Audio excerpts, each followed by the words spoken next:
Good morning, everybody. It is Wednesday. It's just after 6 o'clock, wintry morning. And we've got two of the superstars with us this morning. We have Simphiwe, who is in the darkest room in the whole world. And upside down. and Mashani, who is with us in the studio at Cliff Central. So they're both at the studios, but Simphiwe is in the dark, dangerous room where only serial killers live, at the far end of the office. Yes. And then there was light. How did you do that? You suddenly made it light in your background. Now we can see this stuff happening. It looked like you were like a black velvet cube. A lady never kisses and tells, Gareth. But just know that I can make it go a bit darker or lighter if I want. This is one of your secrets. Is this what you do in your boudoir as well? I mean, guys, what fun would it be if I told you everything? You know, if I let you guys in on how I get things done in the office. Yeah. Yeah, I sense there is a lot going on here that's all right. Behind that camera.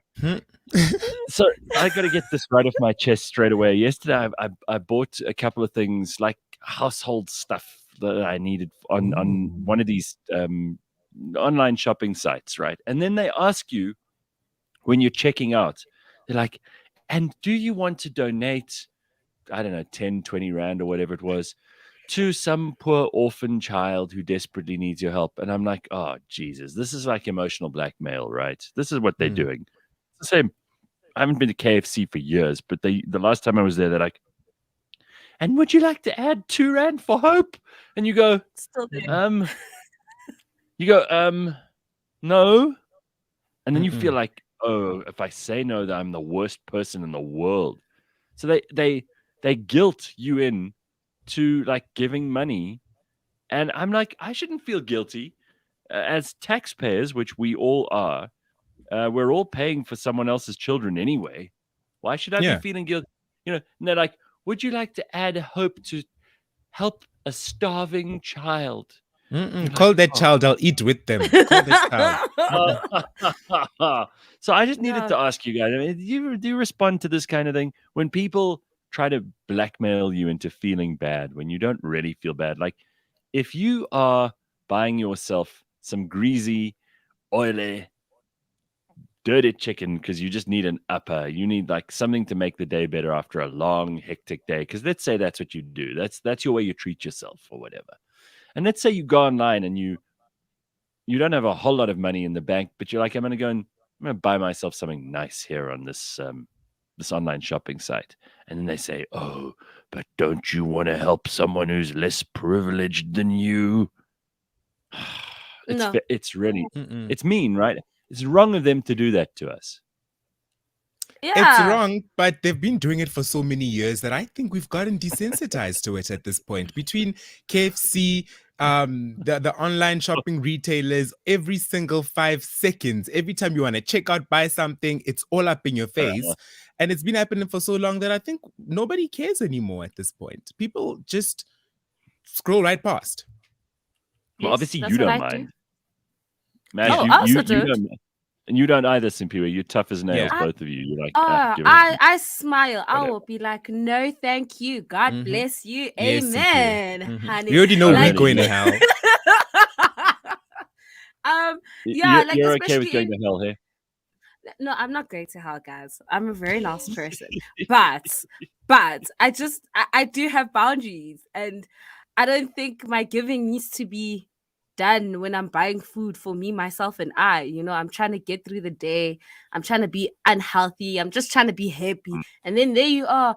Oh, they're starving kids. Yes, I know. I'll help them one day, someday, but not at this moment. I'm sorry. No. God bless you, though. Have a good day. Well, yeah.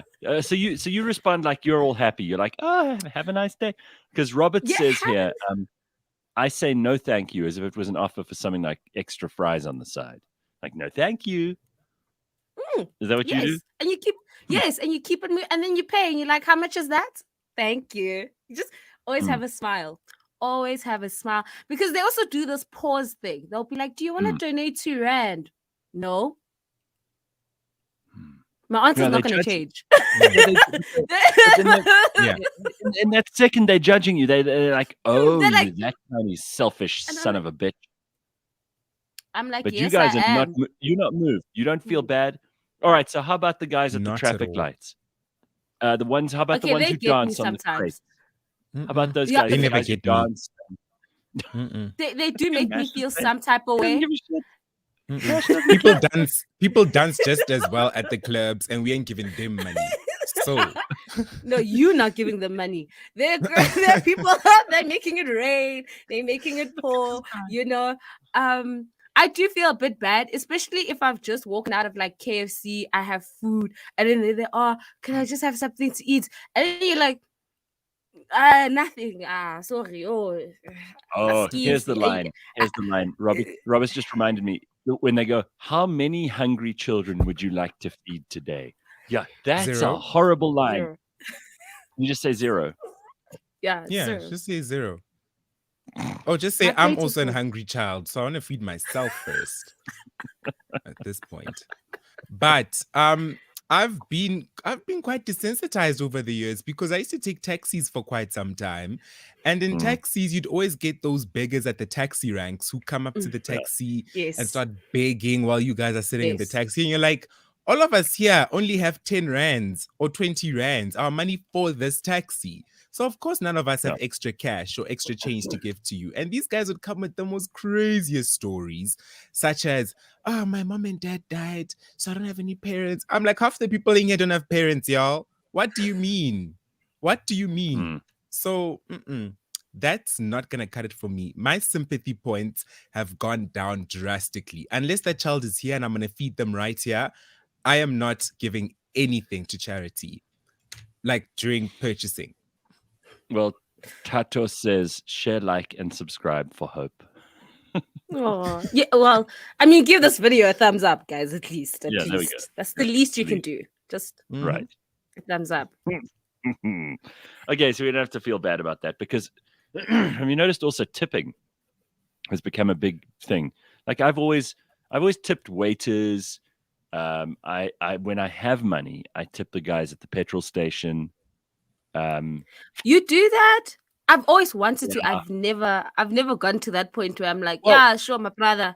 Here's a. Well, I mean, it's not I want automatic, to, right? but I haven't. So it depends. They've got to if they wash your windscreen or they offer to check your tires or oil and water, then you tip them because they're doing more than the cost of the petrol covers. Yeah. But Oh, if they that's not don't- like just basic service. So like every time I've kind of been mad that no one's offered to wash my window. That's just me being extra. How do you even tip them? Because most of us actually swipe. So do you ask them to add that to that? That's why I'm saying if I've got cash on me, you can't add that to your petrol bill. I think you probably could, but I don't know how. So I suppose you do it like you do in a restaurant. You just put extra on the tab, maybe. But I usually pay them a tip in cash. And if I don't have the cash, and I always say to them, especially if they've done all that stuff for me, I'm like, thank you very much. I'm sorry I don't have any cash on me now. Next time. And they're always like, cool, next time. Well, occasionally there's one who's like, screw you, kind of thing. Yeah. You know, they look at you like, oh, okay, well then I wouldn't offer to wash your windscreen. True. I was always skeptical also about actually tipping them by adding to the cost of the petrol. Reason being, I don't know if they'll get the money. That's one thing I really fear, that what if they don't get the money? What if the money's just gone and then they never actually, because you don't write it anyway. You don't write gratitude anyway when buying petrol. Right. So they might not even ever get that money. Just like the workers at Amy's Bakery. That bakery that was on Dr. Phil a couple of years ago, where the employees never got their tips. They never got their tips. She took all the money. Yeah. Remember that? Stone Philosopher says, giving money to beggars promotes begging. Ooh, I've heard that before, but you know what? It's a whole business, though. It is a whole business. They can make up to 500 rand a day. And once upon a time, I calculated and I was like, shucks, that's quite a lot of money, right? And it's like they have like, just like, the drug lords have their corners and they have certain people pushing products. It's the same way with begging. There's people out there at specific corners, and when you give them money, they actually don't get it. It goes back to the mastermind behind it, and they keep all the profits. There's a boss who's in charge. Yeah, you see, so I that's don't why want to think about this too much. people always there. It's a huge business, begging. I will give if I have the money, and some days I'm feeling very generous, and there'll be some cash lying around, and I'll be like, here we go. But other days I'm like, keep the window up. I'm never like horrible. I never go, fuck off when they come up to the car or anything, because I've seen people doing that. I'm always like, no thanks, sorry, don't have any cash, whatever. Hand gestures. Can I tell you the worst ones? The worst ones are the ones who clean your windows. The ones who just come up to your window and you're busy shaking your head. You're like, can't stop them. You're like, no, please. I've just cleaned the car. Please. Like, straight away. All over the window. And then if you don't give them money sometimes, if you're one of the unlucky ones, then they'll spray some oil on your windscreen so that you can't see. Oh my God. Have they done that to you before? No, I've heard stories. It's never happened to me, thank goodness. I would be mad. I'd be big mad. Someone's getting a beating. I'm getting out that car. And no, you can't do that. You cannot do that. That's not right. No. I've never fought a day in my life, but I would do that. I would definitely fight them. If you put oil on my windscreen, unprovoked, because I don't have money. It's not your money, Chief. Relax. You're becoming a street fighter that day. Yes. Sure. Dogoza says, I give nobody cash. Guys dancing at the traffic lights always target my car for some reason, he says. What car you drive? Yeah, maybe it's because you drive a nice car. G-Star says, a simple no will suffice. I don't owe anyone anything. Sorry, my tax money gets stolen every month. Sorry, I don't have any cash for charity. Okay, well, that's makes sense. Hardcore, but okay. Adele says, in Thailand, in one of the street markets where you buy meter-long ribs worth the money, there's a sign that says, no tips allowed. That felt good. Oh, wow. I like that. The petrol attendants earn very little, so if the person gives you good service, give a little love, says Vyasin. Yeah, I feel that way. If I've got the money, I do. And Dogoza says also, I've always tipped waiters once because I was a waiter, part-time in high school. You see, I think people who've been a waiter have more sympathy for waiters. That's because true. They also know that for every customer that tips, there's one that's just an asshole. And there are a lot of those people like, I'm sorry, I didn't order that, and there's too much fat on this thing, and I don't like the look of this lettuce. Exactly. Just shut up. This, I can't handle rude people. Just shut up. But honestly, some waiters don't deserve a tip. Yeah. No, a lot of them don't. You're probably right. Yeah. I think waiters are pretty much, there's an automatic 10% for me. You get more than that if you do a good job. But that's the only job that I can think of as automatic tip. Yeah. I've had an experience once upon a time where I actually went to a Spur in Klerksdorp. And I was alone. It was after a long day of just being at the mall, running some errands. And I thought, let me just treat myself, I go to the Spur, I get there, and as soon as I get to the door, I'm like, actually the waiter's like to me, table for two? I'm like, no, for one. And this girl actually giggles in front of me. Oh, shit. She's like, wow, that's... And I'm like, oh, okay. So she walks me to a table and I'm like, no, can I have one by the booth? She's like, okay. And she gives me all sorts of attitude. She's pulling faces, she's giggling and all that kind of stuff. And I was already put off. So when I ordered, I was like, can I have a gin and tonic? It's been a long day. I just need to unwind a bit. And then cool, she brings my gin and tonic. When my drink arrives, she asks me, what would you like to eat? I say, you know what? Let me treat myself. I'd like some dessert. I'd like a waffle with some ice cream. And she's like, gin and tonic with dessert. And I'm like, yes. She's gin and super tonic judgy, with dessert.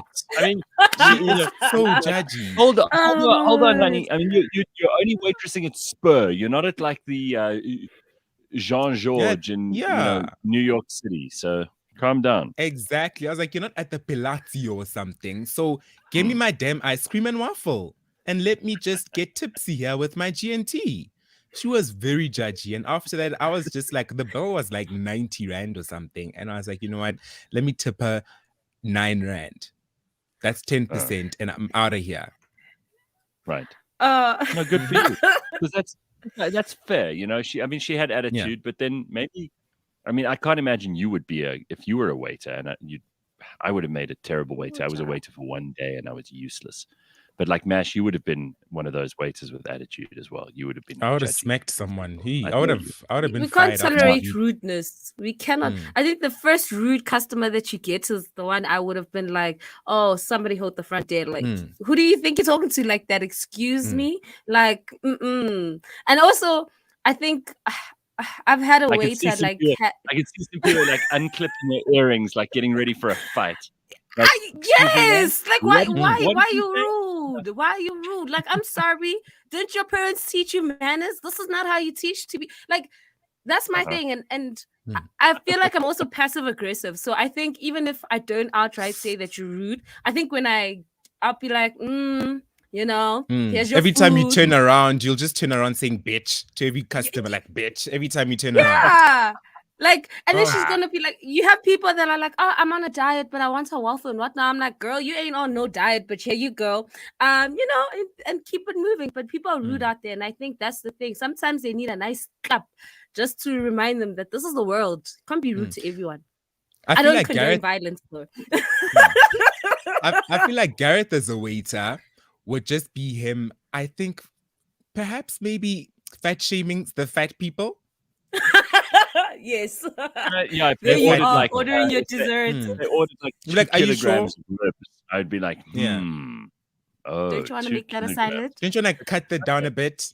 Yeah. So I'll tell you straight up, I'm not cut out for the service industry, and there's no way I would make no tips because people would hate me and I would hate the job, and I'm not very good at that whole like, hi, what can I get you today stuff. I'm not interested in people pleasing and that kind of thing. So you need a certain personality. And let me just put it this way: I've never been rude to a waiter. I've never. If a place has bad service or they're rude to me or whatever, I just won't go there again. But I never make a scene. Contrary to the way that I talk about stuff on the show, I'm quite quiet and polite in public. I don't make a big noise.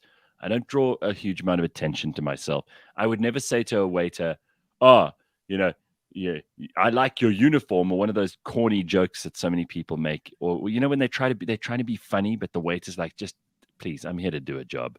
Don't complicate my day. So what do you want to order? But you know how they like, thanks. I also like my uniform. Go to hell, you piece of shit. You know, that kind of thing. I'm not rude. I'm not rude to waiters because you never know what they could do to your food in the kitchen. Yeah. So I'm always nice to them. I'm never rude to people who are doing a service for me at the petrol station or in a shop or whatever. But I would be terrible at their job. So I respect that that's their thing. They probably are way better at it than I would ever be, and I will tip them accordingly. So I go in, I need to buy something or get something or do something, and they can help me. I'm never going to be rude to them. So in return, like, if you do a really good job, I'll tip you properly. That's all. Keep it simple. That's about it. I'm not looking. I'm not looking for a long-term relationship here. I'm not going to become your best friend, but I'm never going to be rude to you.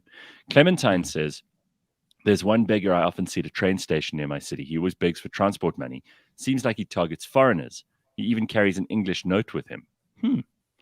Vincent says, you guys think you have problems with beggars. Come to Perth. You might be called a cheap cunt for not giving the beggar $1. I think my name is cheap cunt. I don't give them all shit. Yo. So they're actually like, they'll swear at you. Sure. There was this white beggar. Much? There was this white beggar who, like he went up to my mom's car. She told me the story. And he's like, oh, I'm gonna please have 5 Rand or whatever. My mom's like, no, sorry, I don't have 5 Rand. He's like, fuck you. So hello. What you do? You get Oh my yeah. He's like, F you. God. So you do get some rude beggars. Like, they're really rude. Stone Philosopher says, what pisses me off is when someone comes to beg while I'm eating. Well, that's a good time for them to strike, right? Because then you Yeah. probably feel worse because your mouth is full of food and they're like, I'm so hungry. It's That's all happened. it's emotional manipulation. It is. It's happened to me before at KFC in Lakeside years ago when we were eating at the outdoor area, and there was literally a beggar just standing there outside, staring at us like this, Oh, just no. for hours. We're there for about an hour and a half, and the whole time he was just standing there watching us eat. And I didn't know what to do. My parents are just like, just ignore him. Just ignore. I'm like, I can't focus on my food. So I've experienced something similar, but it wasn't with a beggar. So a friend and I were at a park, and we decided to just hang out at a park. We had the blankets, had some snacks, had some drinks, all cozy or nice. And somebody that we know actually walked past. And then we greet, and then he just stands in the distance, just staring at us like for the longest of time. So after some time, we're like, yo, my guy, what's up? And he's just like, can I just have some food? Can I have some drinks? And we're like, hello, yo, oh my word. And we just didn't know what to do at the time, because it's like we couldn't exactly say no to the food, because here it is in abundance. So we had to, we gave him some, and then he walked away. But it was so awkward. We were just like, okay. Honey. This is worse than a beggar. At least he walked away when you gave him some. My worry would be that he would stay. Why were you watching us in the first place? It was just so creepy. It was just, it's like someone looking at you eat, and it's like, Can you imagine how hungry you have to be to do that? Yes. That is just, I've been followed before by one. Listen, we have desperate people in this country. We must never forget that. And it doesn't even boil down to rude. For some of these people, it's like, if I don't get something in my stomach today, I'm going to die. They feel that way. But when it's someone who kind of lives down the road from you, it's kind of a bit like, what's going on? Like, what's going on at home? Like, this is not concerning. But we were just like, oh, okay, here you go. Yeah. And we kept it moving. It was very weird. Tabo says, waiters are mean to me because I'm ugly, but they're always nice to my wife. I hate beautiful people. It's called pretty privilege. Exactly right. And it works. Gareth, have you made something nice in the air fryer yet? No, I haven't, because I'm waiting. Lebang did send me we said air fryer, so we have to say like and subscribe. Everybody, I'm sorry to do this, but somebody asked about the air fryer. Like and subscribe, please. You know how to do that. Get involved ASAP. We need to get those numbers up, so do it. The algorithm will love you for it. So no, I haven't, but Lebang did send me a recipe for chicken, which I'm going to try out at some point. I just got to, I'm not a big chef, so in case you didn't know, it's only something I talk about all the time. It's not a strength of mine, so I'm not in a hurry to do that stuff. Okay, here. Kala says, getting worries about your diet. Waffles at Spur, KFC in the park. Yeah. Well, I mean, if you want to treat yourself, there's nothing wrong with that. Yeah, it's not an everyday thing. It's an every now and then thing. Yes. How about G-Star says, how about those guys in the back of buckies and trucks that stare into your soul in the traffic? So awkward. Have you ever been, and I think this happens to women more than men, but if you're sitting in your car and you're in traffic and one of these buckies or trucks has got all these guys on the back and then they look at you, they're like, yes. They look at you and they start hitting on you and they're like, Namba, Kupa Namba, can I have your number? It's for women. Yeah. I promise you, that's what they do. It's the most awkward thing ever. But it's even worse when, like, you're driving, and then as you're driving and you get to the robot, there's a guy who's still trying to hit on you. He's just like, oh, you're so beautiful. Can I get your number? Like, what's your number? And you're just like, mates, you see me for all of 2 seconds. Let's keep it moving. It is awkward. Wow. Awkward. Look at you. Happens. Well, Mash, you're our serial dater on the show. I mean, you've got more dates than anybody I've ever met. But have you ever... Because I've often thought about this. These people who buy these expensive cars, especially guys, because they think it'll impress women. Have you ever had anyone like hit on you in traffic? Or have you ever hit on anyone in traffic? You ever seen someone really hot in traffic and you're like, hey, over here? Has it ever happened? Because it's never happened No, to me. it's never That's why happened I to always me wonder. either. I wonder about these people. Like I heard this story about this, and I don't believe it. I think it's total bullshit. About this guy who was in traffic and he saw this beautiful girl like behind him in the rearview mirror. So he like sticks, and they're all moving very slowly because there's a lot of traffic. So he like sticks his hand out and waves at her. She like waves back, and then he takes like his business card and he puts it down on the ground. He opens his door, like while the traffic's moving slowly. He puts his business card on the ground and rolls forward, and then she opens her door and picks it up, and like phones him. Someone told me that happened to them. That's I very think it's like bullshit. believable. No, That sounds it very is. bullshitty.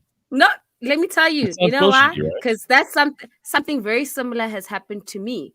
So this is what happened. I was driving, minding my business on the highway, and there was an accident. So now there's like this backlog, and obviously everyone's moving at like really, really slow.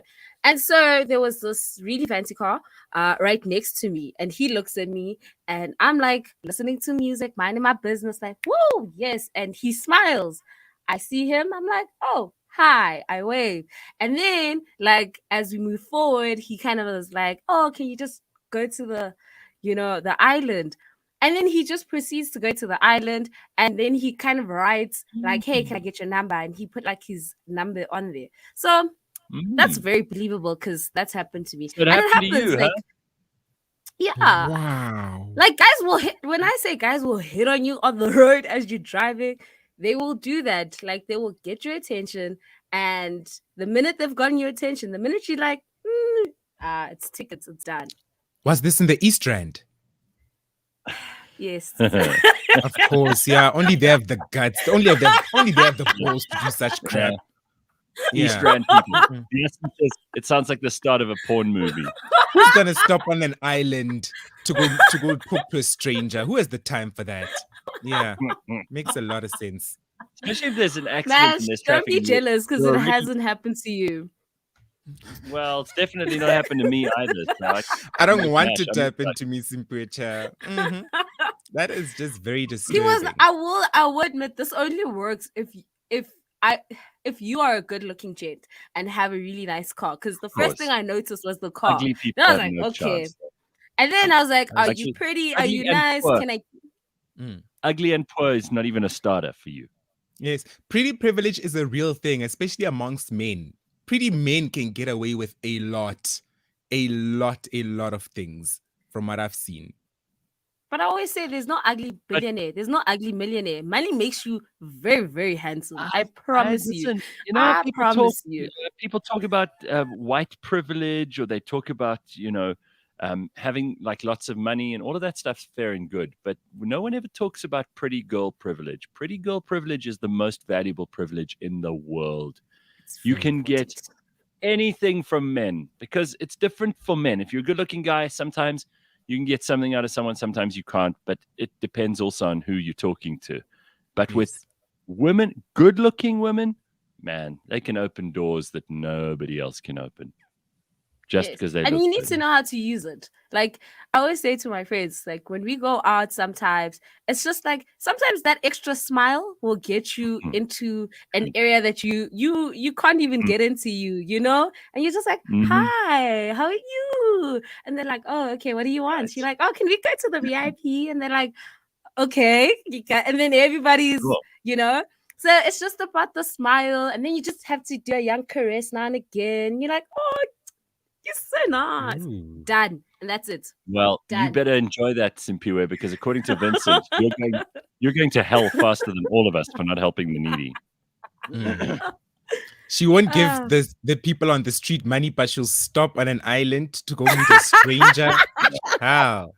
Right. That could be my future husband. Guys, imagine if that was like how I met my future husband. That sounds so romantic. I'm not meeting no future somebody by donations.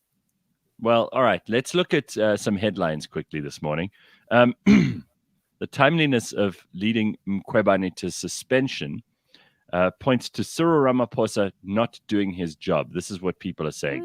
So the Western Cape High Court has been hearing arguments from Ramaphosa's lawyers and from the Democratic Alliance against Busisiwe Mkhwebane, challenging her suspension.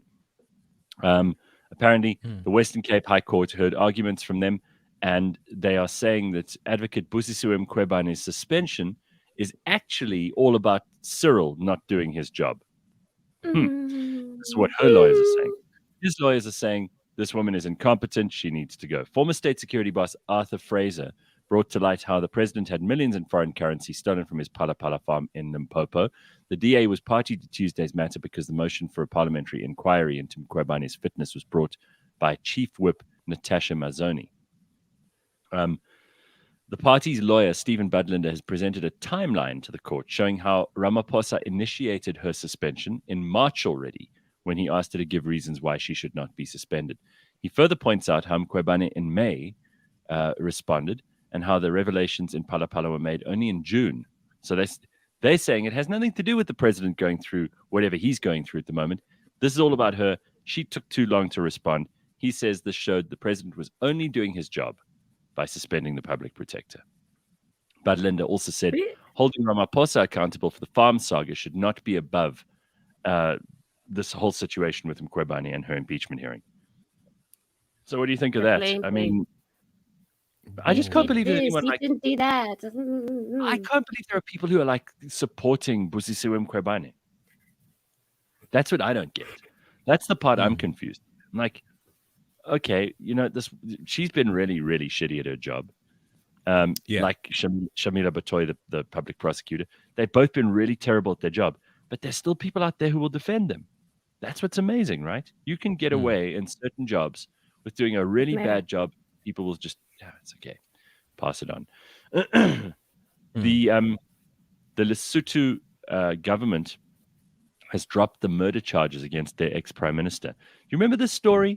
This was a big story when it happened. I remember this. Went away quite quickly. So Lesotho on Tuesday dropped murder charges against the country's former Prime Minister Thomas Thabane and his wife over the 2017 killing of his previous estranged wife, Lipolelo. Prosecutors told a court hearing in the capital of Masuru that the decision was taken as they could no longer locate a key witness. Oh, that's convenient. We've been unable to trace an important witness in this matter, and the Director of Public Prosecutions has decided to withdraw the charges against the accused. Thabane, where's the witness? It sounds so fishy. Like, what? The witness, just one witness that they needed, gone. Poof, gone. So Thabane, the former Prime Minister Thabane, who's 83 years old, was accused of hiring hitmen to kill his former wife in June 2017, 2 days before his inauguration. The pair had been embroiled in bitter divorce proceedings. Both the former premier and his current wife, whom he married 2 months after she was killed, 2 months, have denied any involvement in the murder. This is too...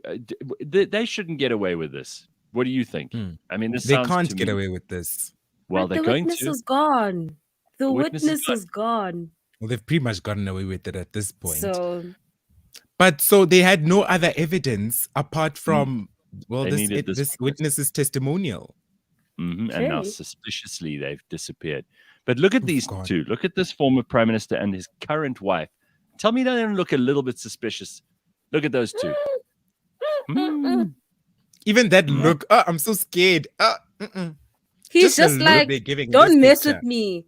Yes, he's just like, don't mess with me. And she's just like, that new wife is like, yeah, I'm coming for you. I'll take you. I'll get you as well. Anyway, so that's going on. That story has not gone away. I'm glad it hasn't gone away. You shouldn't be allowed to get away with this stuff. All right, and South African banks are at high risk of money laundering, terrorist financing, and a whole lot of other huge risks, according to a regulator. South Africa's banking regulator said there's a high risk of money laundering and terrorist financing activity, citing the extensive use of cash and exposure to overseas lenders. I don't know if you guys have noticed this, but I've seen a huge increase in the amount of spam and phishing stuff in my email. Like massive amounts of spam email. Have you also been getting this? It's massive at the moment. Yes. So a lot of it Even going on, right? SMSs that are Mm-hmm. just like, you've won this, you've gone this, da da da da this. And I'm like, Mm. no, guys, like I've not signed up to any competition.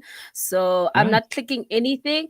But I think it's just because everybody wants money, guys. Like even me, I'm 5 to quarter to just trying these things just to make money. Haibo Because Simphiwe. Well, I Simphiwe, haven't, but I mean, you would. I mean, you're a crook. That's fine. That's your business. But Yeah. Yeah. you want to be crooked. We That's all. knew. That's you. We are not Mm. going to fall for your crap. But Mm. it is amazing to me. Like there's a lot of these scammers, and they often have these ridiculous email addresses. So if you see something like for example, the company banks with one of the banks, I bank with another bank. And then the two that we don't bank with, the two major banks, because there are four big ones, right? Those two are always sending me, the two that I don't bank with at all and that the company doesn't bank with, those are the two who are always sending me emails about my balance and shit. I'm like, obviously it's Haibo. bullshit. that Right. makes Yes. sense. And it's not from the banks, it's from scammers, but it looks legit. And I wonder, because we've spoken about these scams before and how many people get caught out, and it can happen, hey? It can happen to a lot of, and if you're desperate, and also if you don't read the email properly, or if you're old and you easily made to part with your money, or you're told that there's someone who's looking after you, or someone else is logging in on your behalf, a lot of old people don't know what they're doing in some of these situations, and they get taken for everything they've got. You've got to be extra vigilant at the moment. There's so much going on the internet. Terrible, And terrible. scammers usually play on your greed. That's Oh, always their go-to point. They usually play on your greed, and how they do that is by actually offering you something. There's always an offer. There's always, you've won money. There's money waiting yeah. for you in this account. All you have to do Yes. is just send us an email and so forth. And when you're desperate, you are so greedy that you don't even look at the email address it's from. You don't even double check this information. No, You because just you think, click oh, wow, links. I've won the Ghanaian lotto. Well, Corona's Boring says, I gave a Ghanaian prince his $250,000. My gold is coming tomorrow in the mail. Good luck. Ah, Great. Okay. Gary says, in the congratulations. last 2 weeks, I've got a text and 2 emails about inheritance, even one from Alfred Hitchcock. Wow. Look at Um, you. Listen, there was an email in my inbox on Monday. It's like, thank goodness we've located you.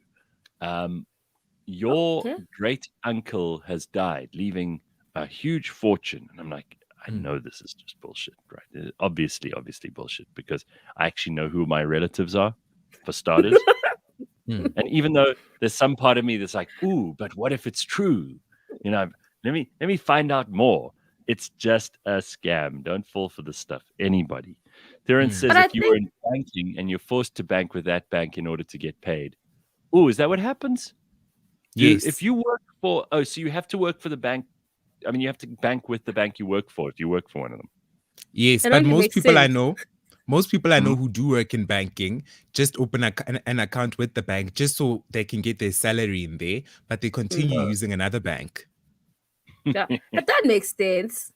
It's like if you work at a car dealership, like and you're the executive. Why are you driving a Mercedes when you work for VW? It makes How sense. dare You know you?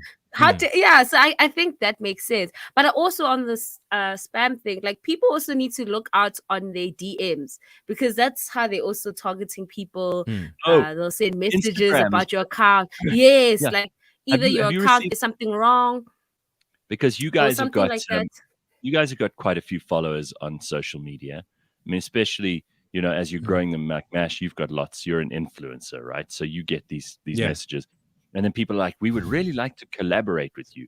And then I always send them an email address, and then they say, oh no, we don't deal on email. We only do it. And then I'm no, well then there's no deal.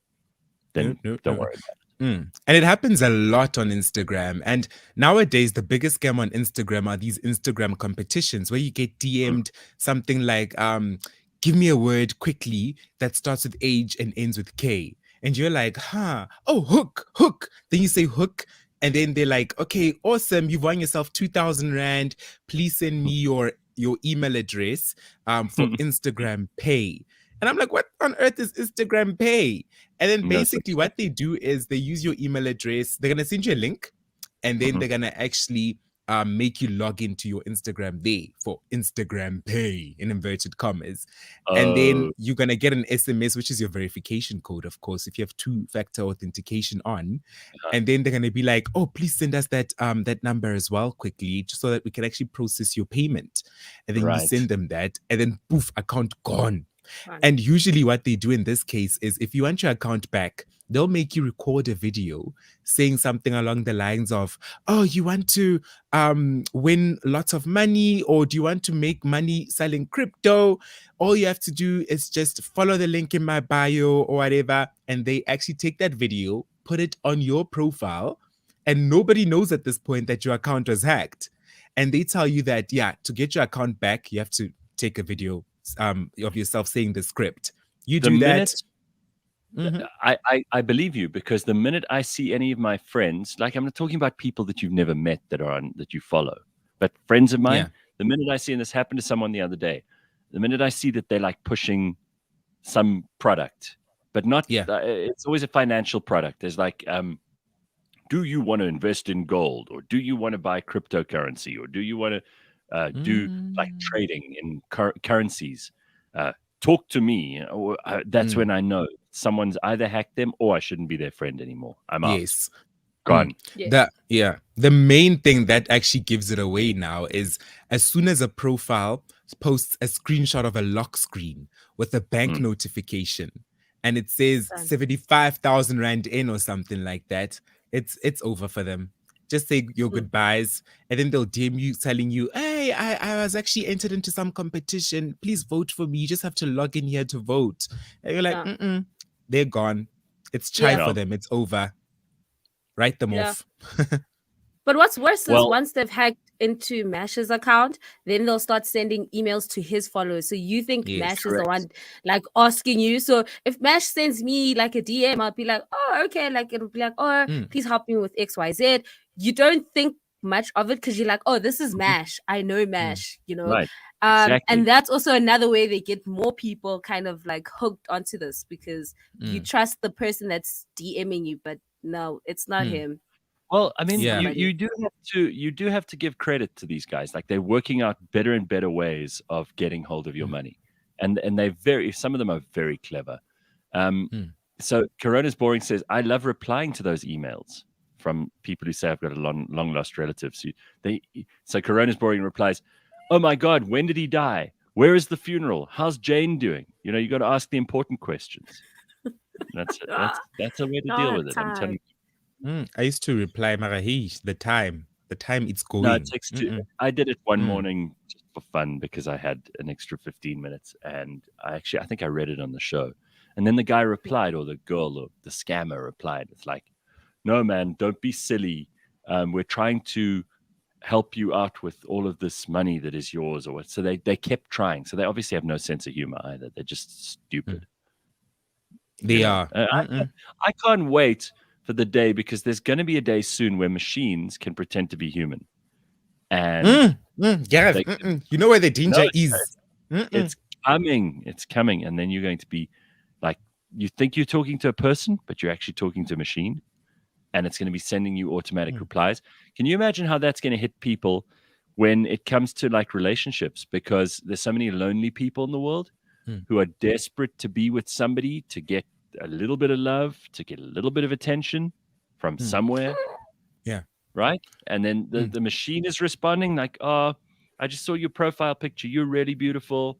I would love to meet you. I've been single now for 3 years, blah, blah, blah. You imagine how many people are going to fall for that stuff. And once the machine is convincing enough to make people think that it's for real, imagine. Well, I'm sorry. That sounds amazing to me. We're going to see a story of someone. I got married to Instagram. I got married to a bot. I got married to we're going to see those stories. People get married to the most weirdest things. There's one woman I read about who married a bridge last year. She got married to a bridge.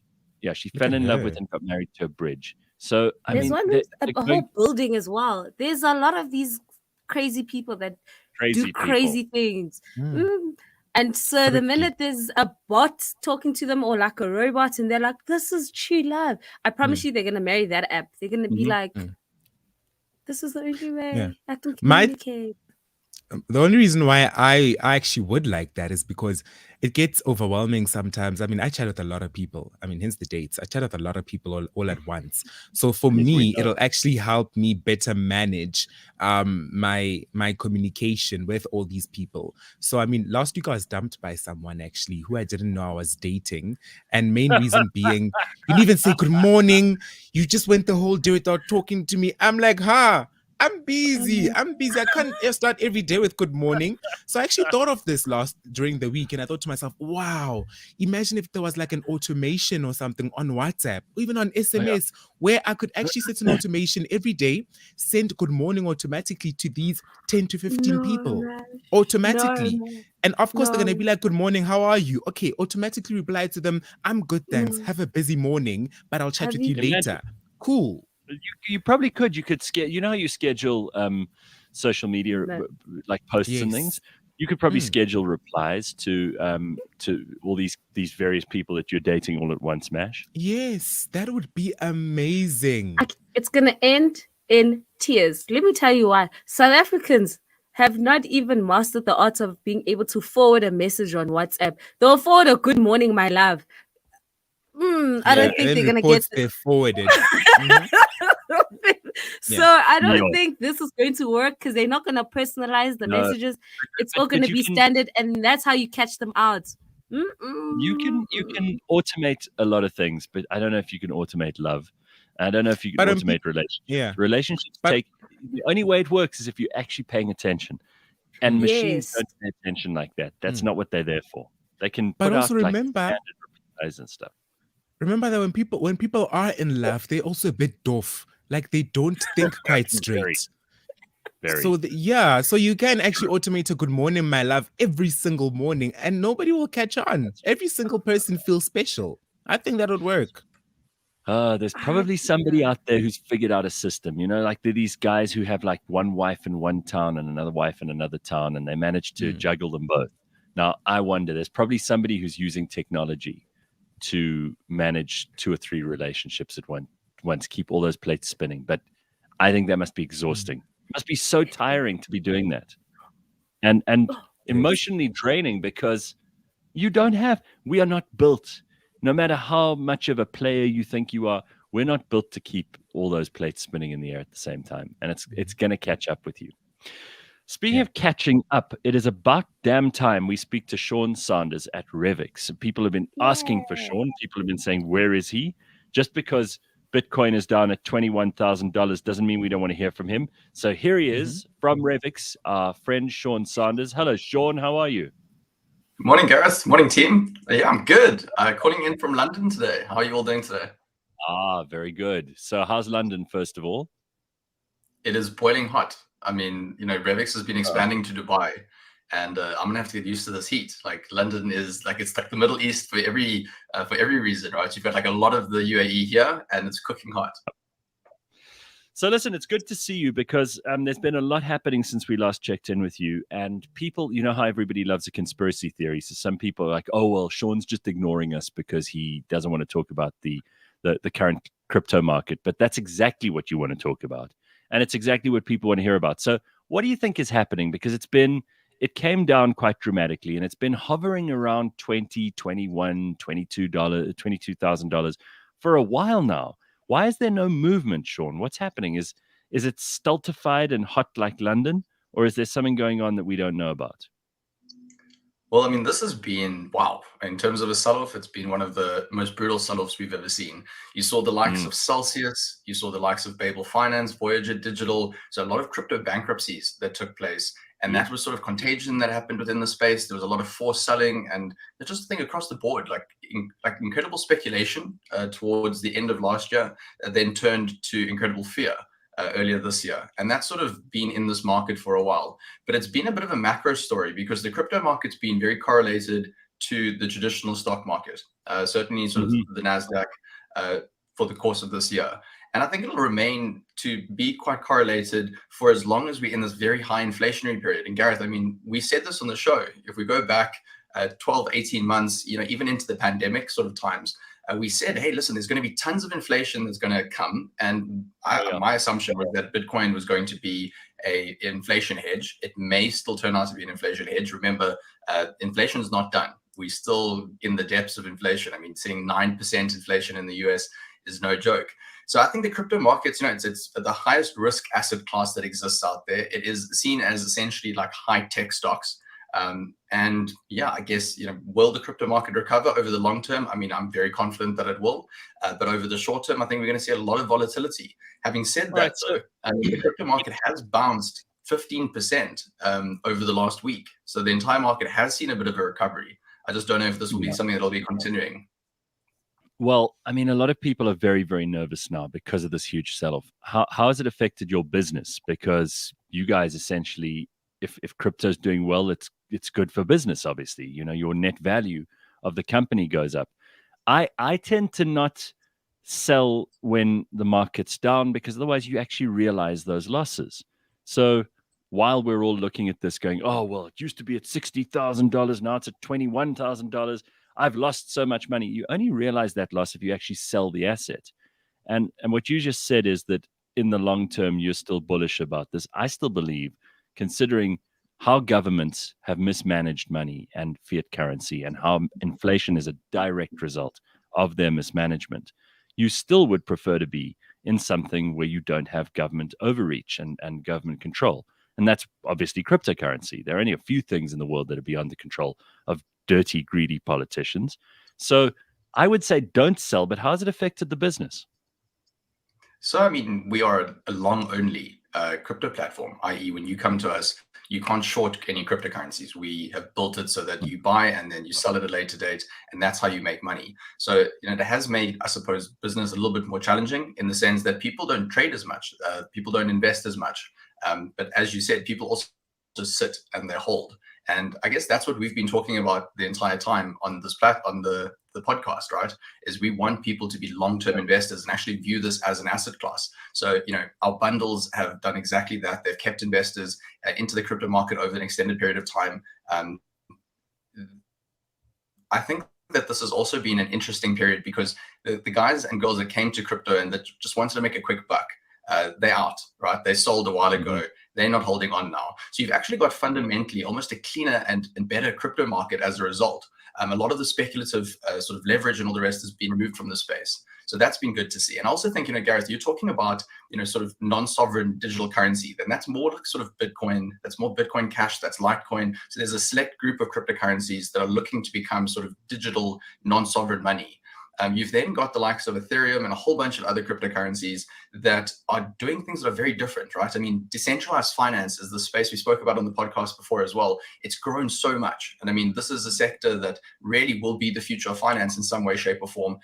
We've got an investable option on Revix for you to actually get exposure to the sector. It's a DeFi bundle, but that's just one area that's really exciting. So, we kind of lump crypto together and we say, hey, all of this is very similar to Bitcoin. But when you look under the hood, there's a lot of different things going on, and the market is actually quite developed. Your market's also pretty developed. I mean, you've got that US dollar coin, which would have been a good buy. I think the dollar's at 17 Rand or something at the moment. So if you'd bought some of that, you're probably doing a lot better than if you had your money in rands, considering it's gone up in dollars.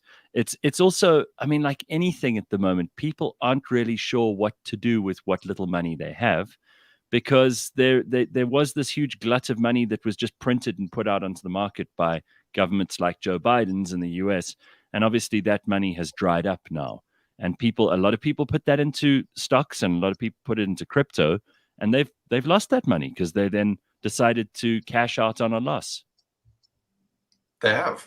And actually, that was what I was going to get to as well when you asked sort of how's business been, because we have got a variety of products that aren't just speculative, focused on the crypto space. So if you're wanting to, let's say, buy our USDC coin, and it's not a coin that we've listed. I mean, USDC coin is one of the or USD coin is probably one of the largest stable coins, the second largest stable coin actually in existence. But if you wanted to buy that on Revix right now, we've actually got a 0 fee promotion. So you can go along, you can buy that, you can essentially remove your exposure from rands, move into dollar exposure. And I mean, through our savings vault, you can earn 9.25% a year, right? I mean, that's higher than any bank in South Africa.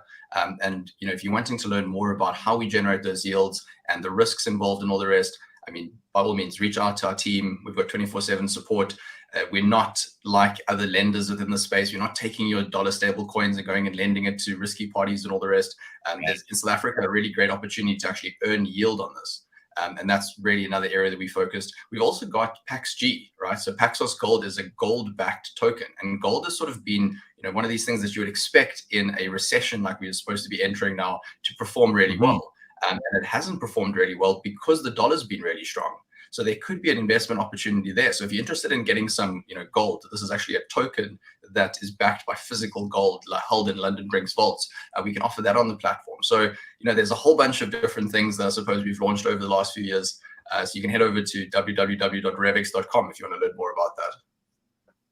Beautiful. Go and check it out. And if you want to know more, you can also follow them on social media at Revix Invest, Revix Invest. And for more information, head over to revix.com. As Sean says, it's a smart way to invest in crypto and in gold and in dollars, if that's what you want. So thanks again for the update, Sean. We will catch up with you in a short while, but keep us informed as to what's going on. And hopefully we get some good news in crypto soon, because people have been sitting going for a very long time. Yeah, we've been here before, Gareth. Like when in doubt, zoom out, right? I mean, I'm still smiling. I'll be back. I know, back soon. The biggest problem is that we have short memories.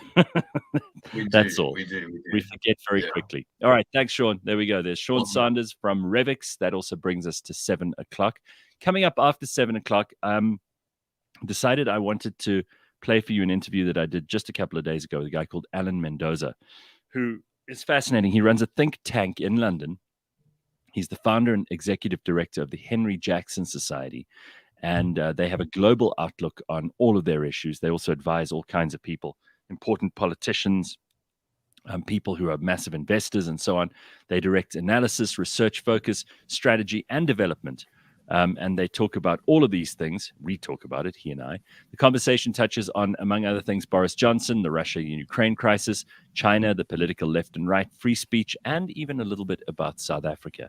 So stick around for that and a whole lot more. It's coming up just after the break. CliffCentral.com on a Wednesday morning. This week on the Auto Trader podcast. So we have a product on Auto Trader called Vehicle Check. Well, that's not it's not a physical inspection, right? It's a history check. It's a history check. So this is, and I think it's important to note that is something completely different. However, how does that work? So that looks at the vehicle's VIN data, and then whatever data is captured on about the car, yes, we try and gather. Catch us every Monday at 9 a.m. on YouTube and on autotrader.co.za.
suffer from collectivism? I started collecting when I was about 8 years old. Do you have an obsession with objects? I sort of got into collecting TV cars.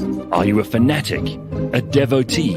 Are you someone exhibiting enthusiasm or strong passion? When lockdown hit, when everyone was kind of bored at home, they started Googling, like, what are these things worth these days? Cliff Central dispenses a weekly dose of collectomania. Join me as I talk to compulsive collectors. Fascinating. The frame's total value is probably about 12,000 Rand. Possibly a little weird. I developed this infatuation with the Statue of Liberty. Collectomania, Mondays on the Gareth Cliff Show. Brought to you by SA Gold Coin Exchange and the Scoin Shop. Right. I would welcome to the show today, without any further ado, Dr. Alan Mendoza. We'll talk a little bit about the society, the Henry Jackson Society that he's involved with as a think tank, but we can hop straight into some of the news.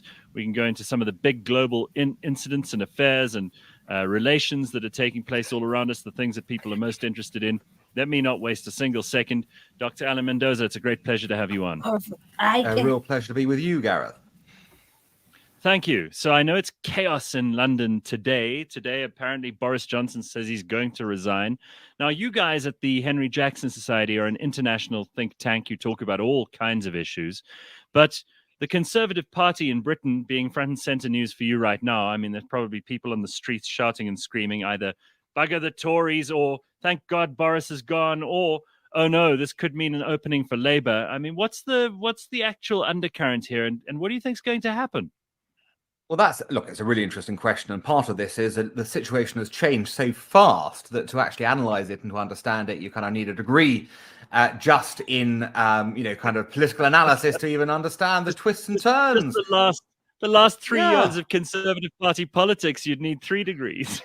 Well, look, I was going to say, the last 3 days of Conservative Party politics, you're going to need 3 days. I mean, it's been quite extraordinary. You've never seen a situation where over 50 ministers or other posts resigned, the Prime Minister was digging in, nobody was going, everybody knew he'd have to go, and that happened. But I think the interesting part is actually start where the third of your little scenarios, people saying, oh no, this might create an opportunity for Labour.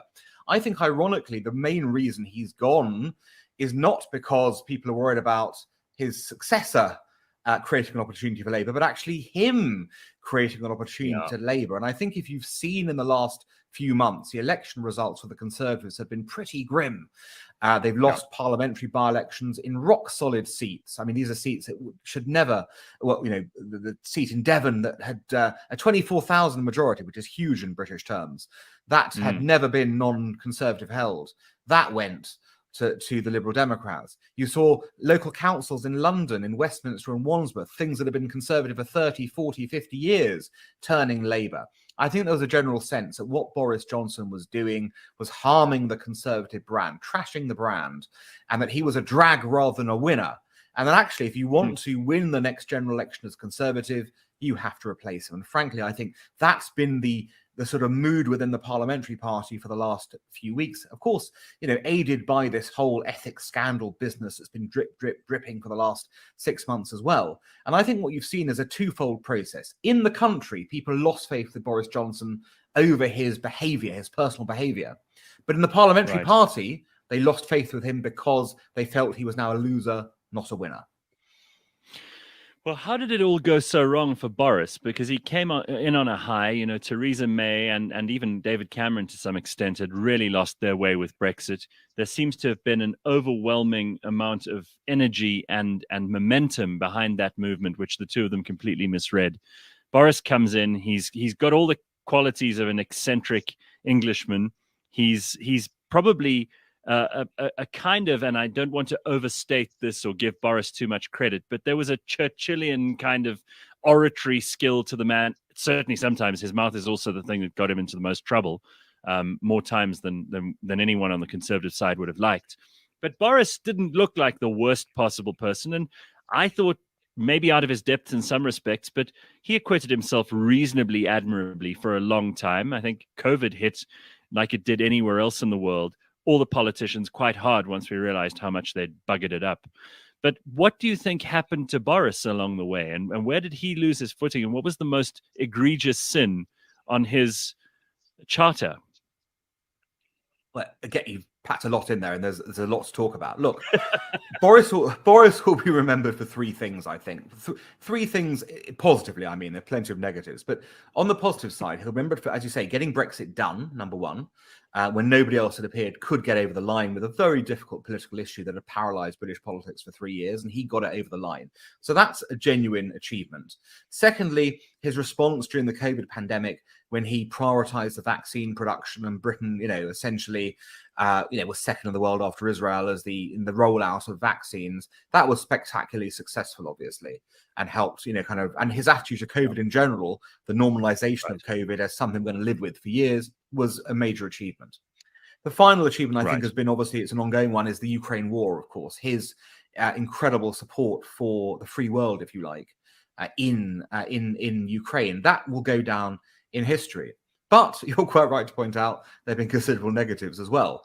The strange thing about it is that we knew all the negatives when Boris came in. Nobody elected Boris in 2019 did not realize that this was somebody who had significant personal problems, personal issues around them, number one. Number two, that they acted in a fairly haphazard and chaotic and unruly way, because that was his nature in his career the whole way through. And then number three, it was probably fairly unclear what Boris actually stood for. Apart from Boris. And there was a sort of belief that Boris's goal in life was to promote Boris as much as possible to get to a point. And this is the difference, I think, between him and Churchill. It's often pointed out that Boris Johnson liked to model himself on Churchill. You use that same comparison. But Boris Johnson, is a pound shop Churchill, in the sense that Churchill knew what he wanted to do with power when he got it. Very much, particularly in the worst hour of all in 1940. Churchill knew absolutely what he needed to do and how he needed to do it to get there. And Boris never did. And I remember one famous historian saying to me, because Boris wrote a book on Churchill. He said, that wasn't a book about Churchill. He said, that was a book about Boris, masquerading as Churchill. And so I feel that, ultimately, we knew his foibles. We accepted them, for a time. They were always eventually threatening to overwhelm him, and thus it proved ultimately. He was never able to take over those demons in the way that Churchill did. Churchill had plenty of demons too, of course, but he managed to control them, or to second them to other things. And I think ultimately Boris's lack of direction. I mean, the famous his former chief of staff Dominic Cummings called him an out of control shopping trolley, and that's kind of this imagination of are we going this way, that way. His speeches were like that. His government was like that, and thus it has proved. Careening. How much more odious must Labour and the Lib Dems be for them to miss out on this opportunity to really take the Conservatives to the cleaners? It tells you something about how far behind Labour and the Lib Dems actually are in the UK at the moment, doesn't it? Well, this is the unspoken part of the whole equation. You would think the Labour Party would be 20 points ahead in the opinion polls after this chaos, and they're not. They're ahead, but not by any significant margin that you would go, there's been a major crisis in the country and we're going to turn to the opposition. It wasn't like in the 1990s when Tony Blair was coasting to victory from 1994 onwards. It was obvious it was going to be a smashing victory for the Labour Party, a defeat for the Conservatives. This is not the case, and you're right to point out that reflects a failure of those opposition parties to convince the British people that they know what they're doing. And in part, of course, Labour is still struggling with the poisonous legacy of Jeremy Corbyn, a Labour Party leader who dragged the party to the hard left, who allowed anti-Semitism to flourish within the party, who was seen to be out of touch with the British people on a whole host of foreign policy issues and domestic policy issues, and who could never, kind of get the sense of on economics that he could be trusted to lead the country. Labour are living with that legacy still. They have not done anywhere near enough to persuade the British people that they are the leaders here. So forgive me for interrupting you, but Britain is nothing if not obsessed with history. And I've heard people making comparisons between what's going on now with Boris. And we will move off of the UK in a minute, even though that's where you are. And I didn't want to let this opportunity slip. I'm happy to move away from Boris, I can assure you. People are comparing it to John Major. They're comparing it to Margaret Thatcher. Both sort of palace coups within the Conservative Party. But of course, it's very different to those two, not just because of the times that we're in, and the fact that even the words Labour and Conservative don't mean what they meant back in the days of Margaret Thatcher. I mean, the average British working class man or woman is probably likelier to be Conservative than they are to be Labour, which is, again, a demonstrable failure on the part of the Labour Party. But what do you think the major differences are between this and those parallels people are seeking to draw? Well, yes. I mean, again, you're right to highlight the ideological nature of politics is not quite there in the way it was certainly in the 1980s, and maybe even the 1990s for that matter, or the early 90s at very least. I think what politics has come down to at the moment is a question of competence rather than ideology, because this Conservative government has not acted in a particularly conservative way. It's raised taxes rather than lowered them. It's splurged money left, right, and centre, into people's pockets. It's an extraordinary tax. You've got to go back to the 1950s to find a Conservative government that's behaved in this sort of way. So This is not about ideology. This is about, ultimately competence and a belief as to who is best placed to deliver a victory at the next election. And in a sense, I suppose one of Boris Johnson's interesting triumphs was he occupied that middle space because he didn't believe in anything himself. And most famously, you'll remember back in 2016, when deciding whether to back Brexit or against Brexit, he wrote 2 letters, one in favour, one against. And he ultimately decided to send the one against, but he could have easily sent the one in favour if he felt that was better for him ultimately. So but by being so pragmatic, I think he ate a lot of the ground that Labour normally sat on. And the Labour Party struggled to create its own distinctive, kind of image in the centre around competence. It went to the left under Corbyn, created the centre ground for Boris. And now I suppose the question for Labour is, can it create somehow a more competent veneer than the Conservatives are doing? And that's why all of this is still open for discussion. It's not like the Margaret Thatcher case, when the Tories were actually proven correct that if they replaced Margaret Thatcher, they might still win the next general election. It's a very interesting, so it was a coup, but they realized they were going to lose under Margaret Thatcher and end up winning under John Major. I think there is a parallel there in that the Conservatives could still win the next election, probably are odds on to still win the next election if they can just elect somebody who can articulate competence. That's what the British people are after right now. Right. So we've started our discussion on a tangent. I knew this was going to happen when I found out what you did. And I think it's only fair that we let everybody know what you do. Can you tell us what the Henry Jackson Society is and who Henry Jackson was? So let me start with reverse order because he came first. So Henry Scoop Jackson, was a very prominent US Democratic Party senator from the 1950s to the 1980s when he actually died in office. And what he became known for was his robust view on international affairs. But what's interesting about Jackson was that he wasn't some knee-jerk militarist guy wanting conflict. What he felt was that in the 1970s in particular, when his sort of, if you like, his sort of own vision became honed, he could see the Soviet Union and communism was a threat strategically to the West. That was obvious. We saw the Soviets were a threat to the free world. He could see that. And he obviously felt we needed a strong military to defend against it. But crucially, he saw another element.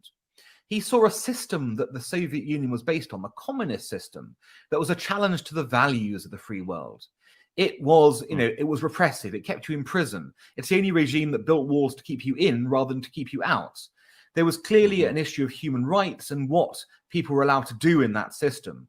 And he felt the Soviets wanted to expand that system as well as their control over us. It was going to be a victory of communism over capitalism, economically and on a values basis. And he wanted to push back on that moral side as well. And he felt if you could push back on the moral side, you would have a very powerful weapon together with your military to fight them, and to deny them the legitimacy that these regimes always seek, to think they're in the same equivalence as we are. He was like, no, the Soviets are not in the same equivalence. They are essentially the evil empire before Reagan coined that phrase. And he fastened upon human rights activists in the Soviet Union as people he would promote to do that. And there were 2 sort of sets he did. The first was a set of people called the refuseniks. These were Soviet Jews who wanted to leave the Soviet Union to go to Israel or anywhere, frankly, and were not being allowed to do so. And he championed their causes. And people like Natan Sharansky, who of course later became a minister in the Israeli government, will tell you today that if Scoop Jackson hadn't taken their cause, they would never have been out of the Gulag, because he made them famous, essentially, and kept them in the public eye. But he also challenged dissidents such as Sakharov and people like that, who were challenging the system from a political sense as well. And in his view, the human rights side was vital because it weakened the Soviets and held them to account. Now, fast forward that then to why the other crucial thing was he was a bipartisan guy. Although he was a doctrinaire Democrat domestically, Internationally, he said there is no politics in the politics of national security. And he was the first to reach across the aisle and say, look, we're united by things in defense of America and the free world, and we should put aside our party affiliations to do this.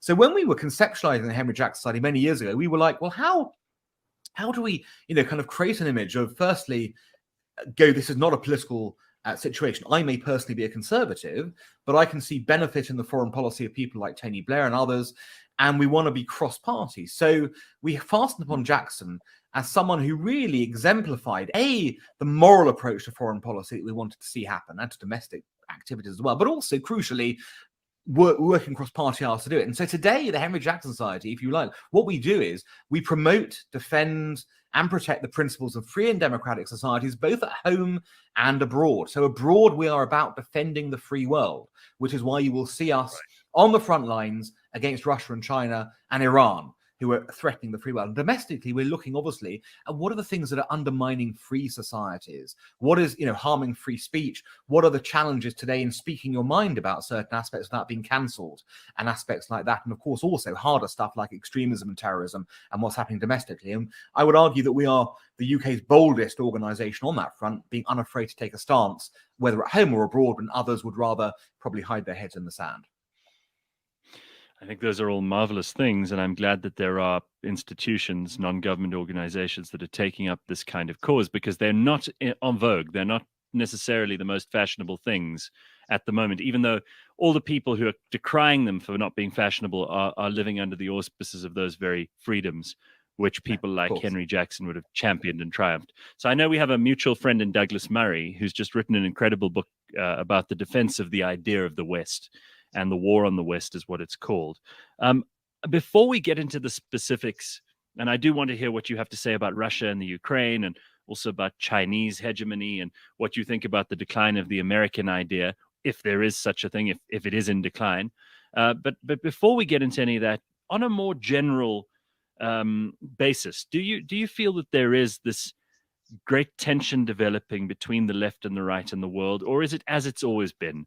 And now, thanks to social media and perhaps the media machine as it works in mainstream news, that it's just brought it more to light than perhaps we would have had it feel like it was in previous generations.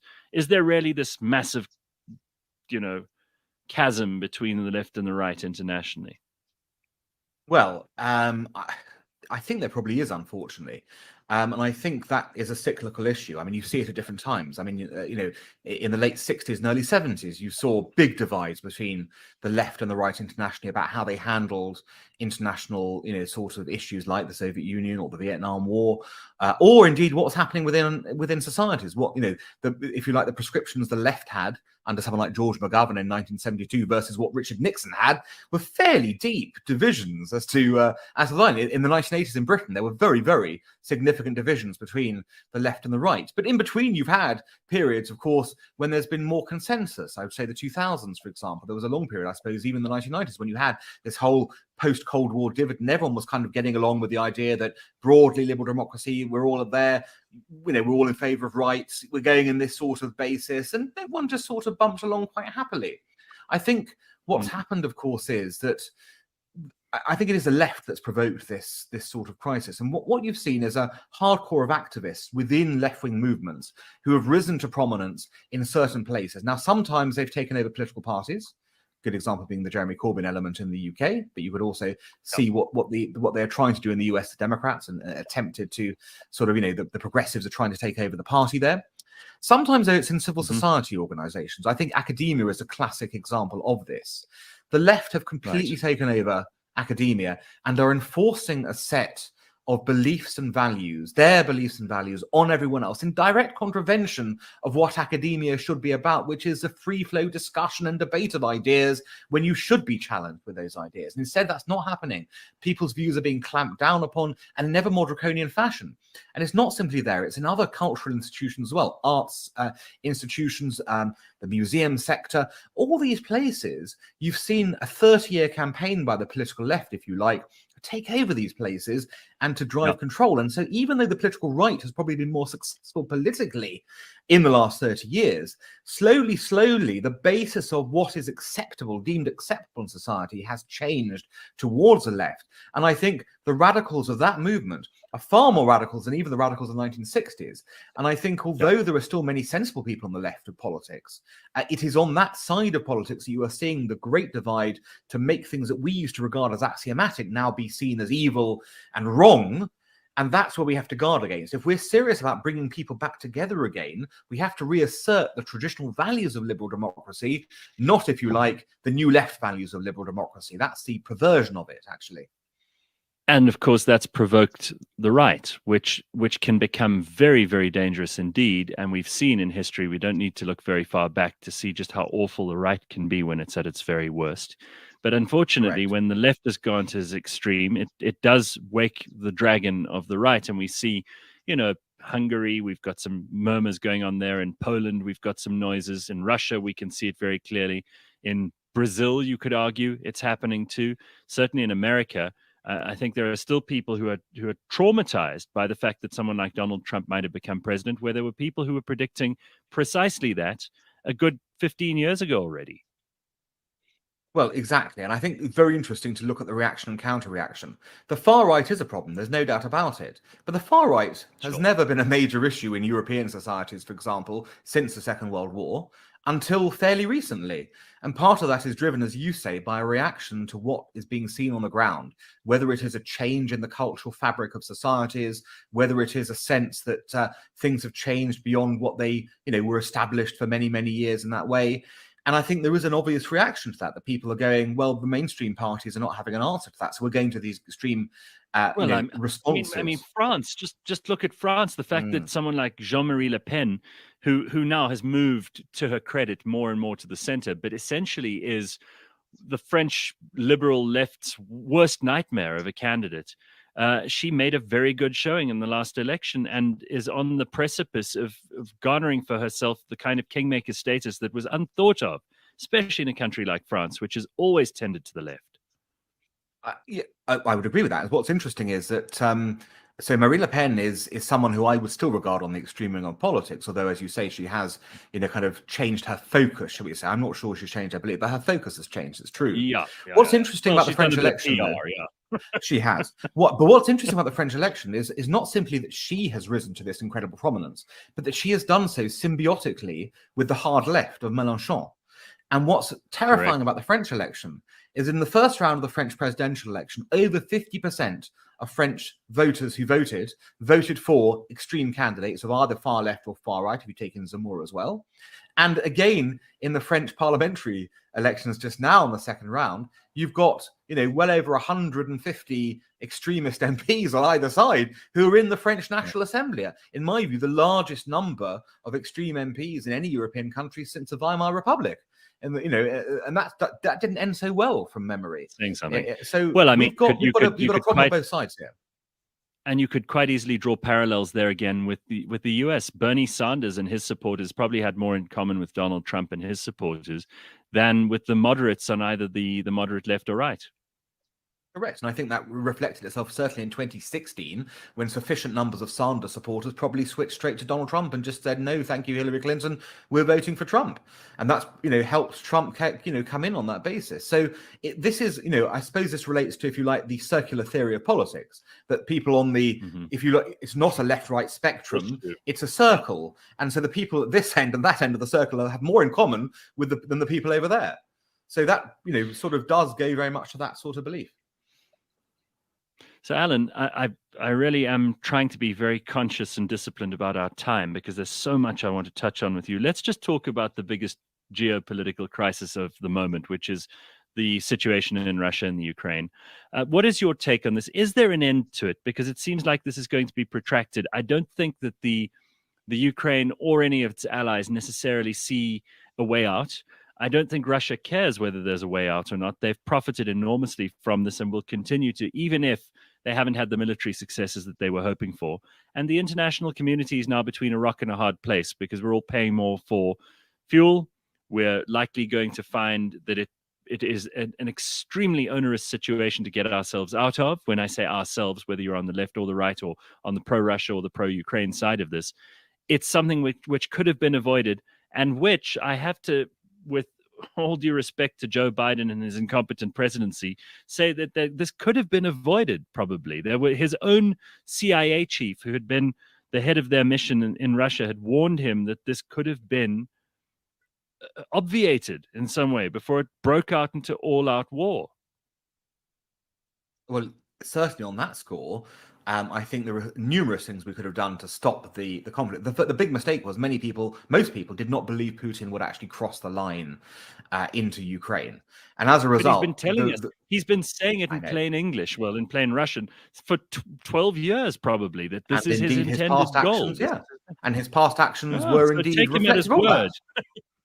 Well, that's always a problem. People tend not to. I'm a great believer in taking authoritarian leaders at their word. If they say they're going to kill you, or if they say they're going to cross the, I tend to believe them and go, you know what? We need to guard against that. What are we going to do to stop that from happening, rather than, I don't believe him. He's just having a laugh over there. He's doing this for domestic consumption. Well, actions, do show that in Putin's case, he was likely to cross a border and do it. There are and you're men right. There are men buried in that ground that you're on in the UK who've been polonium poisoned for thinking much less favorably of Vladimir Putin. So the rest of us should perhaps listen. Well, precisely, and to also listen to what Putin might want to do going forwards in terms of how this war ends, which was your other point. So yes, could he have been deterred? Absolutely. I think the point of deterrence failed over the Afghanistan withdrawal. Once Joe Biden was seen to be fleeing from Afghanistan, I think in Putin's mind it went, you know what, this guy's not going to stop me. This guy's not going to stop me. I do, by the way, think that Putin probably didn't understand what would happen internationally as a response, even though he's weathering the storm. I don't think he expected this storm. I think he felt what happened in Afghanistan was a harbinger of weakness, full stop. And he probably didn't understand the throwback. But you're right. Essentially, the failure of deterrence meant that Putin could cross that border without understanding the implications of doing so. And that's where we are in this kind of context. Now, then we go, well, how does this end? How does this conflict actually end? And there's a huge problem here. Russia has, kind of destroyed all the norms of the international community in what it's done. It has launched a war of aggression, unprovoked. It is a war of conquest, quite clearly. It wants to seize territory, wants to occupy that territory and seize it. It has committed war crimes. It is attacking civilians, all the rest of it that we've seen, the tragic circumstances that are happening. There is no question that we cannot reward Russia for this kind of behavior. If we do, every single aggressor will know that it's open season once more on the laws of civilization, and they can do the same thing. What do you think China's going to do in Taiwan? What do you think, Iran's going to do in the middle? This is simply going to be the way, might is right once more. So the first issue and problem is we cannot allow Russia to normalize and win through this process. However, the second problem is, how do you stop Russia from doing that? We're not an active combatant in this, even though we are an active backroom combatant in this. We can keep on supplying the Ukrainians with weapons, but, the Ukrainians are firstly losing men on a daily basis, and also their economy has been utterly destroyed by this. The Russian economy will be hit, there's no doubt, by the sanctions, etc. Ukraine will lose 50% of its GDP this year. How does that country function going forward? Are we really willing to prepare to write blank checks going forward forevermore to kind of keep this going? Now, I think we will for some time, because we recognize the principles are huge here at stake. But where does this war actually end? And I suppose ultimately it's somewhat in Putin's control. My belief is that he's also tired. Although he's profited from this, the Russians have taken huge casualties. They've taken huge military, kind of losses as well in equipment on the front lines. He needs to, in his view, he will try and get to the end of Donetsk province as well as he's just done in Luhansk. And he will then say, I've got the Donbass. I've done what I always intended to do. And of course, that wasn't what he intended to do, because we know he invaded Kiev and other things and tried to topple the whole government structure. But he will say, I've done what I've said, and I'm going to declare a ceasefire now, and let's see what happens. And his belief will be that the war will then freeze at that point in time. And that may well, it won't be a resolution to the problem. It will probably be the natural staging place, but that will not lead to sanctions being lifted on Russia. It will not lead to this energy crisis ending. It will not lead to the grain crisis ending and all the rest of it. And so we will be stuck in a very painful and protracted frozen conflict that will keep on going back and forth, and which of course he can start again at any moment, just as he did essentially from his Eastern campaign already. So unfortunately, there are no good, quick, easy fixes. Ultimately, though, the thing that would resolve this would be Putin's fall from power. But that is not looking likely at the moment. I think that's what the West is hoping for, but it's not looking likely. And he's more popular than ever back home in Russia. And there's also his backdoor sales opportunities to China with Russian fuel. He's not worried about sanctions to the West if he can sell to the East. It's all very messy. What you're saying is that the chess game is that he has the move to get out of the war, and he has the next move afterwards to get back in should he choose to. That is correct. And the only thing that might change that equation is how far the West is prepared to go in terms of giving the Ukrainians the really top-notch stuff that can turn a battlefield conflict. Remember, Putin needs to win that territory to declare the ceasefire. If he doesn't win the territory because the Ukrainians have been given sufficient high-quality artillery, howitzers, anti-tank stuff to stop the Russians in their tracks, then you're in a really interesting stalemate where he can't go forward, he can't declare an end to the conflict. It's going to be a protracted. But what we're saying then is this war is going to struggle on for months and months and years, probably, with still the repercussions of what's happening there. And are you worried about that big spooky specter of the idea of nuclear arms entering something like this, or do you think that that's off the table? Do you think even Putin's not mad enough to do that? No, I think he is mad enough to do it. But I don't think he'll do it just willy-nilly. I think he would only do it if he felt that his regime was in serious danger of collapse. What do I mean? Let's imagine the Ukrainians do better than I just said. Rather than holding the Russians at stalemate, the weapon flow is such that they're actually able to punch through the Russian lines and push the Russians back and, almost threatening the Russian border. At that point, if you're Putin, what do? You've manifestly lost the war at that point. You haven't taken the territory. You said you were going to do this and you failed. The Russian people now begin to look, what are we fighting this for? Why are all these kids coming home in body bags and you've done nothing here? I think at that point, there is a very strong temptation on his part to launch a tactical nuclear weapon against a Ukrainian city to go, you need to sue for peace now. I'm not going to lose this war, and I will, I'm going to go to nuke Kharkiv or something in that sort of way, just a battlefield nuke even to show you I'm serious about stopping this now. So I think he could do that. Now, of course, that would put him even further beyond the realm of civilized behavior, but I think he's already gone there. I'm not really sure there's that much of a deterrence now to stop him from doing that as well. I don't, of course, think he's going to launch anything against the West. That would be suicide. Now, he's not into suicide. I think he's rational in that sense. From your mouth to God's ears. Speaking of China just a moment ago, because they're always looming on the outside of every conversation, in particular here in Africa, as you're no doubt aware. The Chinese influence in Africa is enormous at the moment. There are countries that are wholly dependent on China when it comes to propping up their GDP, doing all their infrastructure projects, obviously at great cost, and with the hostage taking of all of the major key points in their countries at the same time. But China is playing a very good, clever, and long game here. And I don't think anyone, whether you like them or you don't, in particular the Chinese Communist Party and their politics, you have to give credit to Xi and the people around him for having managed a very careful and clever dance, which has put them in the position of being able to choose a number of different options. Other countries don't have those options. Yes, I mean, they've played a very careful game, but you can do that in the Chinese case because you set out 5-year plans. You're not going to be threatened with power, kind of transformations. And they had a goal, basically. They had a goal 20 to 30 years ago, which was to completely transform where China's position was in the world. And they had a good sense on how to do it. And you've highlighted some of the ways they've done it and how they have burrowed deep within African societies, African countries, within Western societies. And it has been very, very slow for all of us to wake up to the reality that this isn't some kind of benign, friendly, kind of power that seeks to, really do what the Chinese call the win-win scenario. You will win and we will win.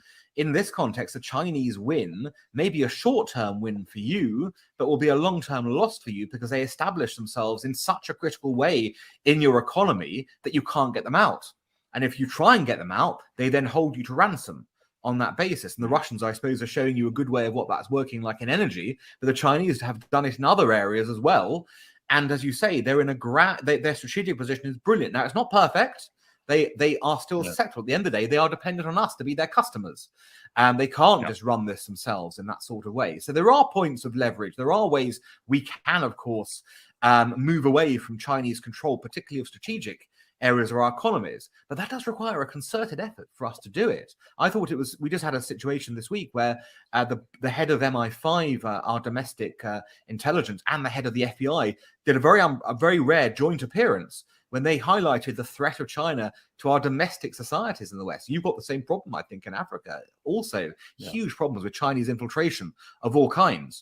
And this is going to be, I think, the long-term battle of the next 20 to 30 years. How do we push back against the China model and what China's been trying to do, which is a much clever way than what the Russians have been doing? Another area of mutual interest is something you've already highlighted as one of the main focuses of the Henry Jackson Society, and that is the realm of free speech. How do you think free speech is doing? Because it's changed sides, I've noticed, and it hasn't only changed sides; it's become quite unfashionable in certain quarters, and things like hate speech have become a far more important issue to people who only have the right to say things because of the rights of free speech, which we've taken for granted and nobody's really fought for tooth and nail in most of the Western civilized, first world for the longest time. How do you feel we're doing in the world of free speech? Well, not well, I think, is the general consensus. And I believe you may have had a bit of a brush with that yourself fairly recently. In terms of, well, exactly. But, this is a reality. The issue is there is no right not to be offended in Western society. Now, I would hope you and I and all sensible people would not go around gratuitously offending our fellow citizens by saying, rude. Rude things, and indeed, if you do cross the line into overt racism or things that lead to violence in that regard, of course you need to be prosecuted for that. What's happening now, though, as we well know, is that there is a policing of thought, but only on one side of the debate. You can pretty much get away with saying anything you want if you're on the political left. You can call your right-wing opponents the worst things possible, and if you're also a person who is deemed to be a minority in some way, then your ability to say bad things is magnified and is encouraged. And of course, if you were to flip some of the things that left-wing sources or minorities have said about white people or about the right, it would be impossible to believe that a right-wing person or a white could say the same things, as you well know. So the point about free speech is that it has to be a level playing field in this area. And there has to be the ability for people to be able to talk about very emotive subjects, which may well cause offense. And one example, of course, that's been doing the rounds in our society, and maybe in yours as well, is the whole issue of trans people and how this all works.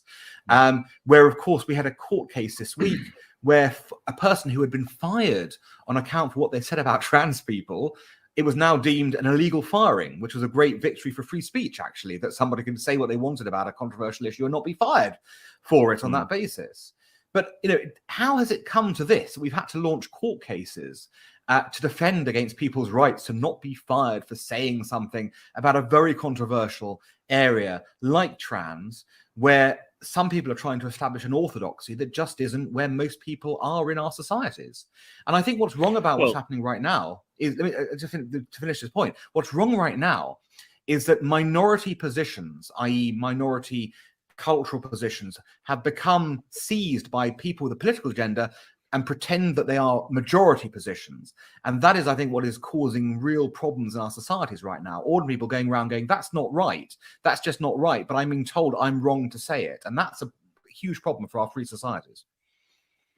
Well, it worries me even more that in countries like Britain, you've got the police essentially arresting people for things they've said, and in some cases, even things that they've just been associated with or have thought without actually saying them. And it's enough to garner a complaint, and then that complaint can actually lead to those people being quizzed by the police. That's very fascist Nazi Germany circa 1933, isn't it? Oh, completely. This is Orwellian, sort of thought policing in this sort of way. Now, thankfully, what you've just alluded to was happening, and has now been sort of pulled out. They're not doing that anymore. They've recognised that it went too far. But it's interesting you raise the police, because the police have in the UK and other places have come under a lot of criticism for the way they have also policed, say, demonstrations in a wildly different way, depending on who's been doing it. So why is it that, for example, Black Lives Matter protesters can wreck London and not be arrested, whereas anti-vaxxers, I don't agree with anti-vaxxers, but they get baton charged and bashed on the head when that happens? Why is it that Extinction Rebellion, people who are obviously, kind of very extreme in their climate activism, the police are kind of, jumping on skateboards with and allowing them to paralyze city. But when a group of women wanted to protest against a woman being murdered by a police officer, the police basically carried them out kicking and screaming from the protest. This kind of failure to, as I said, adopt a level playing field by our authorities is also a huge problem in undermining confidence in our liberal democratic systems. So really, with only a few minutes left, where to from here for the West? Where to from here for free speech? Where to from here for the idea of liberal democracy? Is it in decline? Are we seeing the dream extinguished in the US, for example, where now, more divided possibly than since the Civil War, Americans are polarized left and right? There are red states and blue, depending on your opinion on something as varied as abortion on one hand and gun rights on the other. You're immediately put in one of those categories, and there can be no common ground. How do you feel about that? And where do you think it's all headed? And especially for a country like ours here in South Africa, where we're on the periphery of a lot of this culture war. But it's still something which we're very much aware of, and culturally that we're actually partaking in. Yes, I think, look, the South African case is, we started this whole conversation around our politics, but they're nothing compared to your politics. In terms of the levels of corruption, the levels of what, what your former president's been accused of. It's quite what your current president's been accused of. The degree, unfortunately, of corruption is corroding South African institutions and democracy. There's no doubt about it.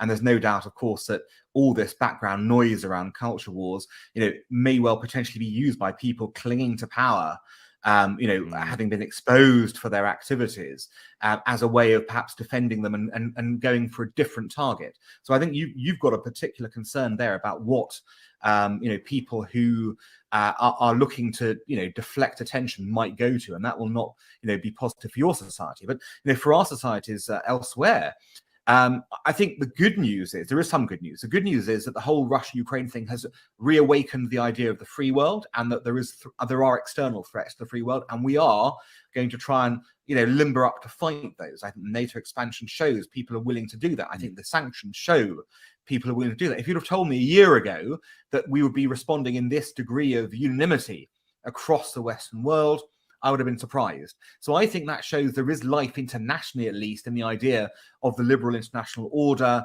and in, kind of the free world trying to once again meet the challenges of what's happening. And that's important given what we were seeing and what we were saying earlier about China and where its challenge is. Okay, so that's the good news. The bad news is domestically, we appear to, not be aware that the two things go hand in hand. You can't have the free world with an unfree society at home. It doesn't work. The whole basis of our free world system is a free society at home as well. And so therefore the hope has to be that this growing resolution internationally is also going to be catalyzed domestically. And you are starting to see some of this. I highlighted, for example, the trans issue. What's remarkable in the UK is that 1, 2, 3 sporting associations have now decided that a trans woman is not actually a woman. It's actually a man who's undergone an operation. And as such, a trans woman cannot compete with women in a sporting, and you're going to have to compete in a separate category. That, to me, is an indication that within society, we're starting to realize that some of these sort of shibboleths of, if you like, wokeism and about, what we're supposed to be doing can be shattered. And actually, they're popular when they're shattered. And then actually most people go, yeah, that's common sense. What the hell were we doing in this sort of reflection going down that route? And I'm a big believer ultimately in common sense. I don't believe that in these countries, even with political polarization, the majority of our citizens truly believe that we should be heading down the direction that the far left want us to head, or the far right for that matter. I think there is a silent majority that is slowly being mobilized on issues like this that is going to, in the next 5-10 years, reassert itself. And that is going to be linked somewhat to our external posture with the unfree world. And that hopefully will come back. So I don't believe it's over for liberal democracy. I think there are challenges. We need to push back, but I think that the start has happened there already. And I'm hopeful that, if we continue on that charge, we will end up in a much better place in 10 years' time than we are today, even in terms of our own divisions domestically. Well, I hope that people like you will continue to be ambassadors of common sense, which you do so eloquently and so helpfully. And thank you very much for your thoughts today. It's really a great pleasure to spend some time talking to someone who's so well informed and who's so clear about what seems so often to be confusing, and perhaps it's made confusing on purpose by a media who don't really want to give us information. They want to give us ready-made opinions and sometimes confuse us on purpose. So, Alan, it's a great, refreshing thing to spend time with you, and I wish you well through the rest of your day as you figure out who your new prime minister might be, and as you keep waging war against the shibboleths of the woke and of the far right. Exactly, on that basis. And if I can say, Gareth, thank you also for the work you're doing as a beacon of free thinking in South Africa, because again, that's so important that those lights are not extinguished. And in fact, you can perhaps help start, a new sort of blaze of freedom as well in that respect. You give me too much credit, and you put too much responsibility in my hands, but thank you. Well, Alan, come on, your listeners are going to listen. Good. Thank you so much. No, absolutely. Well, I hope so. They'll tell me if they're not going to listen by stopping. But thank you very much. It's great to see you, and thanks for your time.